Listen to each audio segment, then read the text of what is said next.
നാടിൻ്റെ അകം നിറഞ്ഞ് ഇബ്രാഹിം വെങ്ങര. നാടകാചാര്യൻ ഇബ്രാഹിം വെങ്ങര 83-ാം ജന്മദിനത്തിൻ്റെ നിറവിലാണ്. 3-ാം ക്ലാസ്സിലെ 3 ദിവസത്തെ വിദ്യാഭ്യാസമെന്ന പരിമിതിയെ മറികടന്ന് വെങ്ങരയുടെ, കണ്ണൂരിൻ്റെ, കേരളത്തിൻ്റെ, ഇന്ത്യയുടെ, അന്താരാഷ്ട്ര സമൂഹത്തിൻ്റെ നാടകാചാര്യൻ ഇബ്രാഹിം വെങ്ങര നടന്നുകയറുകയാണ് 83-ലേക്ക്. അവധൂത സമാനമായ ജീവിതയാത്രകൾ കൊണ്ട് മറികടന്ന് നാടകരംഗത്ത് രാഷ്ട്രത്തിൻ്റെ തന്നെ ആദരം 2 തവണ ഏറ്റുവാങ്ങാനായ വിസ്മയത്തിൻ്റെ പേര് കൂടിയാണ് ഇബ്രാഹിം വെങ്ങര എന്നത്. ജന്മദിനം ആഘോഷിക്കാറില്ല, പക്ഷേ മക്കൾക്ക് അതൊരു നിർബന്ധമാണ്.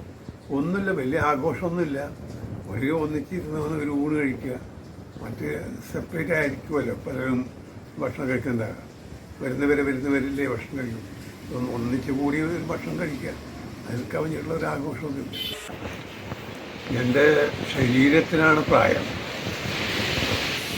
അല്ലാതെ മനസ്സിന് പ്രായം വന്നിട്ടില്ല. മനസ്സ് ഇപ്പോഴും പുതിയ കാര്യങ്ങളെക്കുറിച്ചും എഴുത്തിനെക്കുറിച്ചും ഒക്കെ തന്നെയാണ് ചിന്ത. അങ്ങനെ ഇതുവരെ ഒരു കോട്ടം തട്ടിയിട്ടില്ല. അത് ഒരു അനുഗ്രഹമായിട്ട് എനിക്ക് തോന്നുന്നു. നാടകവേദികളിൽ രചയിതാവ് മാത്രമല്ല, സംവിധായകനും കൂടിയാണ് ഇബ്രാഹിം വെങ്ങര എന്ന നാടിൻ്റെ അകം. 27ഓളം നാടകങ്ങളാണ് പുസ്തകരൂപത്തിൽ മാത്രം പ്രസിദ്ധീകരിക്കപ്പെട്ടത്. ഗ്രീൻ റൂം എന്ന ജീവചരിത്രം പാഠപുസ്തകങ്ങളിലെ പാഠപുസ്തകമായി ഒരു ജനത ഏറ്റെടുക്കുകയും ചെയ്തു. 2 കാലഘട്ടങ്ങളിലായി ചിത്രീകരിച്ച വൈക്കം മുഹമ്മദ് ബഷീറിൻ്റെ വിഖ്യാത കൃതിയായ ബാല്യകാലസഖിയുടെ ദൃശ്യ സാക്ഷാത്കാരങ്ങളിലും വേഷമിടാനായ ഏക അഭിനയ കുലപതിയും ഇബ്രാഹിം വെങ്ങര മാത്രമാവും. 1964 ശശികുമാർ സംവിധാനം ചെയ്ത് പ്രേം നസീർ നായകനായതും 2014 പ്രമോദ് പയ്യന്നൂർ സംവിധാനം ചെയ്ത് മമ്മൂട്ടി നായകനായ സിനിമ എന്നതും മറ്റൊരു അപൂർവതയുടെ ഏടാണ്. സിനിമയുടെയും നാടകത്തിൻ്റെയും സങ്കേതങ്ങൾ തമ്മിൽ ചില രീതിശാസ്ത്രങ്ങളുടെ വ്യതിയാനങ്ങൾ ഉണ്ടെങ്കിലും സിനിമയും തനിക്ക് വഴങ്ങുമെന്ന ഇബ്രാഹിം വെങ്ങരയുടെ ശുഭാപ്തി വിശ്വാസത്തിൻ്റെ നേർസാക്ഷ്യമാണ് അണിയറയിൽ ഒരുങ്ങുന്ന ദി ഗ്രേറ്റ് വാരിയംകുന്നത്ത്. ചെയ്യുമായിരിക്കും, അങ്ങനെയാണ് എൻ്റെ മനസ്സിങ്ങനെ പറയുന്നത്.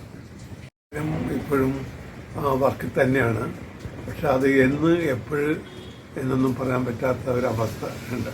ആ പ്രമേയപരമായ ചില ഒരു എന്താ പറയുക, നമുക്കൊരു ഉൾഭയം ഉണ്ടാകും. സെൻസർഷിപ്പ് കിട്ടുമോ ഇല്ലയോ എന്നുള്ള ഒരു ഉൾഭയമുണ്ട്. അതുകൊണ്ട് അതിൻ്റെ ചുറ്റുപാടനുസരിച്ചിട്ട് അതല്ലെങ്കിൽ വേറെ ആരെങ്കിലും ചെയ്യുമായിരിക്കും. ജീവിതത്തിൽ മുഹമ്മദ് നബിയുടെ ജീവിതത്തെ പുനരാഖ്യാനം ചെയ്തുകൊണ്ട് സ്വപ്ന പദ്ധതിയായ അവധൂതൻ എന്ന നാടകത്തിൻ്റെ അവതരണത്തിൻ്റെ സന്തോഷത്തിലാണ്. അത് എൻ്റെ കയ്യിലല്ല, 1000 പൂർണ്ണചന്ദ്രന്മാരെ കാണും എന്നൊന്നുമില്ല. ഇതുവരെ എത്തുമെന്ന് തന്നെ വിചാരം ഉണ്ടായിരുന്നില്ല. 83 നിൽക്കുമ്പോൾ തന്നെ ഇത്രയും വയസ്സ് വരെ ഞാൻ ജീവിച്ചു എന്നുള്ളത് എനിക്ക് തന്നെ വിസ്മയകരമാണ്.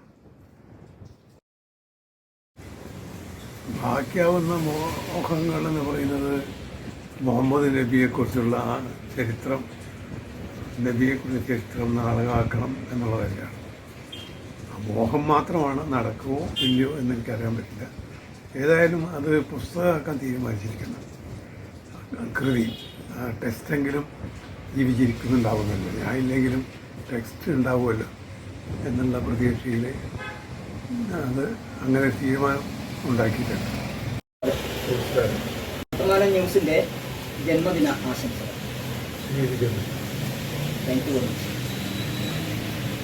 വർത്തമാന ന്യൂസിന് എൻ്റെ എല്ലാവിധ ആശംസകളും നേരുന്നു.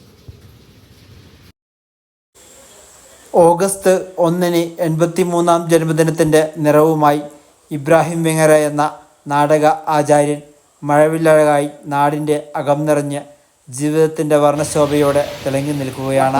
ന്യൂസിന് വേണ്ടി വെങ്ങര മുട്ടം സുബഹിൽ നിന്നും മനോഹരൻ വെങ്ങര.